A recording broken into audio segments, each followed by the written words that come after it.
usually ini-invite ako mag-talk sa mga universities about journalism. Para hindi boring, nilalagyan ko ng mga jokes. Tumatawa naman yung mga estudyante. Sinubukan kong tatawa rin sa mga restaurant na pinagpe-performan natin.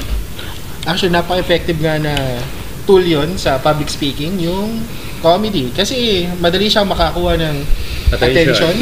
And pag nasa inay attention, it's up to you na kung interesting yung topic. Wala na, mas madali na magturo, I think. Ayun na nga. Simula nung nag-stand-up comedy ka na, ano yung mas gusto mo? News anchor o ano? Gusto mo ba ako mag-BTO? Gusto mo siya mag-resign? Oo, journalist. Alam mo pang ganito yan. Pwede natin gawin yung maraming bagay as long as kaya natin panindigan. Okay? So, boxing ring announcer, ginagawa ko, kaya ko panindigan, okay.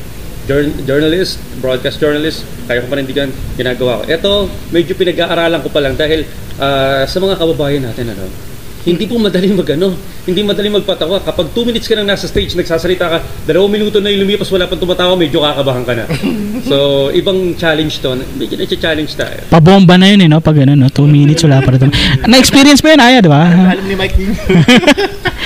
Alam mo, pag sinasabi mo yung bomba, dahil na half-Arab ako, medyo nakakatakot, no? Ako half-Arab, half-Filipina, pero hindi alam ng mga tao, I'm half-scared. Pero hindi naiintindihan ng mga kababayan natin yung bomba. Yan. Yung terminologies yan ng mga comics. Ano ba ibig sabihin ng bomba? Yung bomba, pag nasa stage ka, nagpe-perform ka, yun ready mong set. Tapos, mapapansin mo walang tumatawa hanggang sa matatapos ka na nang walang tumatawa. Yun yung masakit doon, tawag doon bomba. Ayun pala yun, hindi ko alam Kaya ang term nag-bomb. Yan, bomb. Okay. Pero pag nakakatawa ka naman, anong tawag? Jam. Kill. Yeah. You're killing it on stage.